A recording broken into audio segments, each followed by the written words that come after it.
E aí, meus sujos, tudo bom com vocês? Começando mais um copo sujo, copinho de cerveja, Colorado, se quiser patrocina nós, ó. Mas enfim, começando mais um copo sujo. E hoje, com a camisa do Brasil, eu vou falar dos melhores brasileiros que atuaram no Brasileirão desde que eu comecei a assistir. Eu me lembro do Brasileirão desde 2002, que foi quando a gente foi campeão da Copa do Mundo. Me lembro bem dessa época.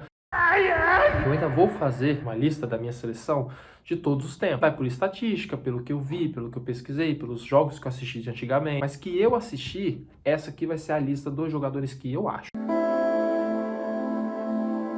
A gente vai fazer uma lista de 4-4-2, porque começando tudo, para mim, o melhor projeto, o melhor professor da história do futebol brasileiro é o Vanderlei Luxemburgo, ponto. E ele se deu muito bem com 4-4-2, então eu vou fazer esse esquema aqui, porque o professor, ele manja tudo.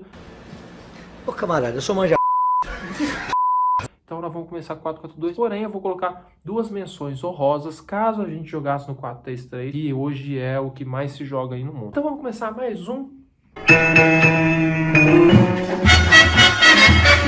Bom, no gol, eu não posso deixar de colocar o Rogério Ceni. Não tem como. Cara, o cara, ele simplesmente é o jogador que mais tem jogos por um único clube da história do futebol brasileiro. Ultrapassando nada mais, nada menos do que nosso querido Pelé. Não. Ou seja, não tem como não colocar o Rogério Ceni aqui. Simplesmente, o cara foi excepcional, cara. O cara foi tricampeão com São Paulo. E vai ter alguns jogadores aqui, porque não tem como deixar de lado essa história do tricampeonato do São Paulo, que realmente ajudou muito a ter esses jogadores que estão aqui. O Rogério Ceni, além de ter sido um goleiro excepcional, ele tem 131 gols na carreira, sendo deles 129 oficiais. Além dele pegar muito, ele ainda fazia gol. Rogério Ceni para bater. Rogério bate! Gol! Que é uma coisa realmente assim, traz um diferencial para ele. O cara simplesmente disputou pelo Brasileirão 575 jogos. É jogo pra caramba, pra caramba. Ele foi eleito o jogador que mais vezes foi capitão por um único clube do Brasileirão. E além de ter sido tudo isso, ele representa uma liderança que é diferente de vários outros clubes, outros tipos de liderança, porque ele ficou por anos e anos e anos e anos no mesmo clube. Ele teve 18 títulos do São Paulo ao longo da sua história com o tricolor. Não tem como eu não colocar o Rogério Ceni em primeiro lugar aqui. Na lateral direita, tem alguns laterais melhores, confesso. Mas, considerando a história do Brasileirão e tudo que ele já fez, eu preciso colocar o Leonardo Moura. Ele é o terceiro jogador que mais partidas disputou pelo Campeonato Brasileiro. Ele tem 485 jogos pelo Campeonato Brasileiro. Ele teve jogo pelo Fluminense, pelo Vasco, Botafogo, São Paulo, e sem contar o Flamengo, né? Foi onde ele melhor atuou na sua carreira. Então não tem como eu não colocar o Leonardo Moura também. Na nossa zaga, eu vou começar com um do São Paulo, que é o Miranda. Cara, o Miranda, ele foi tricampeão brasileiro pelo São Paulo. Ele foi 4 vezes considerado um dos melhores zagueiros do campeonato. Ele ficou em 4 oportunidades na seleção do Brasileirão. Então, assim, como não colocar um cara que tantas vezes está considerado o melhor zagueiro? Ele foi melhor zagueiro em 2007, 2008, 2009, 2010. E detalhe, nem foi considerado melhor zagueiro em 2006, que foi quando o São Paulo ganhou o primeiro título dessa sequência. O cara é excepcional, o cara tinha uma qualidade de saída de bola categórica absurda. Assim como o nosso outro zagueiro, que vai ser o Jeromel. Eu sei que o Jeromel, ele não tem títulos pelo Grêmio, ele não é um cara de muitos anos disputando, mas é um dos jogadores mais classudos que eu já vi na defesa do Brasil. Ele, com certeza, se tivesse atuado por mais tempo aqui no futebol brasileiro, ele teria sido aí talvez convocado para a Copa do Mundo como titular, né? Porque ele realmente foi um zagueiro que todas as partidas que ele disputou pelo Grêmio, ele foi muito seguro. Quando ele estava mal, ele ainda foi bem, e foi melhor do que muitos outros zagueiros. Na nossa lateral esquerda, eu vou colocar o Júnior, que foi tricampeão brasileiro pelo São Paulo, e ainda foi campeão da Copa do Mundo de 2002. Ou seja, não tem como tirar o Júnior dessa lista. Realmente um jogador que ele conseguia defender e atacar com muita regularidade. Não era um jogador que estava o tempo todo enfiado para o ataque, mas quando ele ia, ele era categórico. Ele era cirúrgico, ele sabia dar o cruzamento certo na hora certa e construir a jogada na hora certa. Então o Júnior fica na minha lateral esquerda. Com menção honrosa ao Marcelo, que antes de ir pro Real Madrid também jogou muita bola no Fluminense. No nosso meio de campo, eu vou colocar algumas menções honrosas, porque é meio complicado a gente tirar alguns nomes. Então, eu vou começar com o que é incontestável, é o Hernanes. O Hernanes foi 3 vezes eleito na seleção do Campeonato Brasileiro. Ele realmente, a gente não consegue lembrar muito do Hernanes, por quê? Porque ele não é um jogador midiático, mas ele é um jogador que realmente jogava muita bola. Ele era muito bom jogador, ele foi assim excepcional em todas as temporadas basicamente dele no São Paulo antes de ir para fora.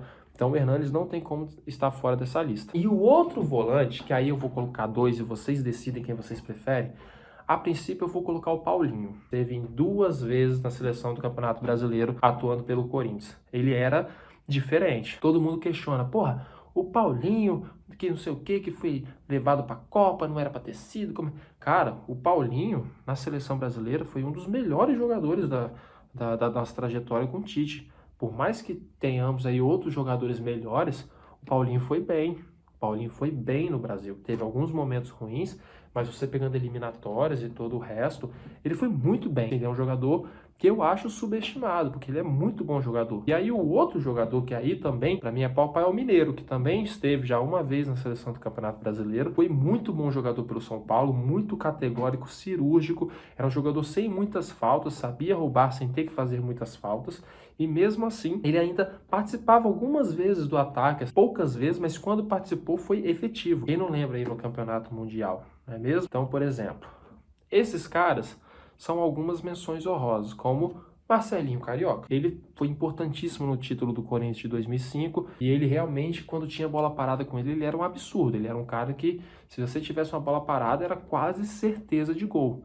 Quase certeza de gol. Não tem como tirar o Marcelinho Carioca de pelo menos uma menção honrosa. Os outros 2 meias que eu vou colocar aqui, primeiramente eu vou colocar o Alex. Pô, o Alex conseguiu a tríplice coroa com o Cruzeiro no ano de 2003, ele ganhou o estadual, ganhou a Copa do Brasil, ganhou o Campeonato Brasileiro. Sei que ele não esteve presente em seleção de campeonato como os outros. Era um cara que você via ele jogar, te dava prazer de assistir futebol. O Alex é um dos jogadores mais subestimados e mais injustiçados, porque ele poderia ter disputado uma Copa do Mundo facilmente. Pra mim, em 2002, ele era melhor que o Ronaldinho Gaúcho. Não.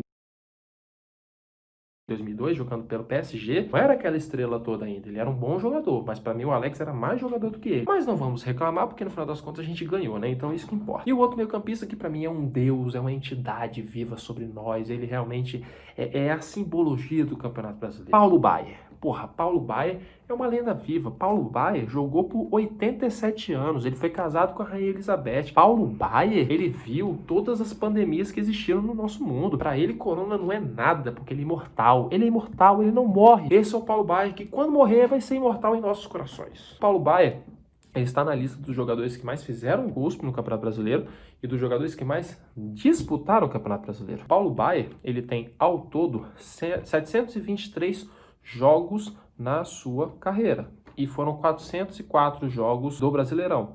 Também marcando 106 gols no Brasileirão. Tá na lista dos maiores artilheiros, sendo meio campista e jogando por muito tempo. Tudo bem, mas sempre em alto nível, até quando mais velho. Agora no ataque, antes de começar com os 2 que eu vou colocar aqui, eu vou nas menções honrosas. Se fosse 4-3-3, seriam 2 pontas. Então eu já vou mencionar esses pontos. Um dele é o Neymar, não tem jeito. Mesmo o Neymar não sendo campeão brasileiro, os números dele foram incríveis. Ele, pelo Campeonato Brasileiro, ele desfilava na passarela.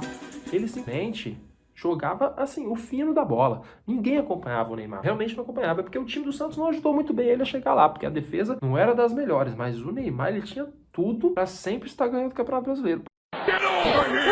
Porque ele sozinho resolvia. Tanto que, mesmo não ganhando de título, aquele gol do Puskás dele contra o Ronaldo Angelini, tadinho, que nunca mais viu a cor da bola depois daquele lance. E o outro é o Dudu. O Dudu há muitos anos vem aí sendo muito regular no Palmeiras, jogador mais decisivo do Palmeiras, sempre na seleção dos campeonatos também.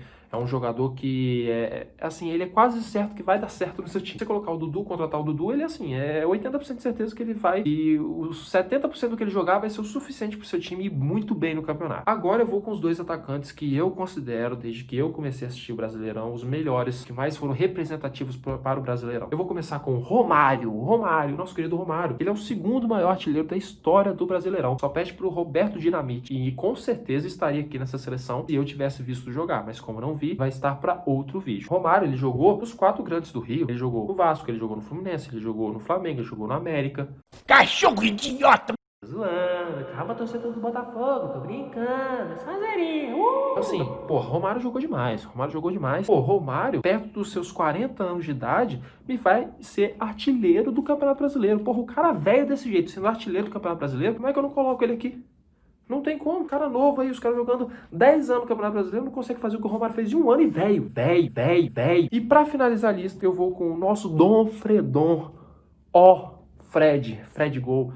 Fred vai te pegar, não tem como. Porque o Fred, ele elevou o patamar do Fluminense. Foi basicamente, do jeito que a gente fala que o Ronaldinho criou o Atlético Mineiro, o Fred criou o Fluminense. Porque ele deu um up no Fluminense absurdo, ganhando o título aí brasileiro de 2010, 2012. Diversas vezes também sendo artilheiro do Campeonato Brasileiro. E ele tem 147 gols na história do Campeonato Brasileiro. E ele ainda está em atividade. Pode fazer ainda mais. Sem contar que ele era o artilheiro do nosso querido Maracanã até o Gabigol ultrapassá-lo. Então assim, o Dom Fredon, ele tem que estar aqui nessa lista dos grandes jogadores que eu assisti jogar na seleção do Brasileirão. E aí, galera? Concorda? Discorda? Comenta. Tem muita agressividade. Tudo bem. Se você quiser ser, seja aqui como você seria no boteco. Vai me xingar? Então me xinga. Vai me dar um beijo? Não vai, porque eu namoro e minha mulher vai ficar puta com isso. Mas assim, vamos trocar uma ideia de boa. Fala que você concorda, se você discorda, quem que pode estar no lugar de alguém. Lembrando que é quem eu assisti, então é quem você assistiu também. E depois eu vou estar trazendo outras seleções, vocês podem também me dar dicas aqui, beleza? Até mais, meus sujos. Bora tomar um banhozinho, hein? Ih, moleque! Valeu!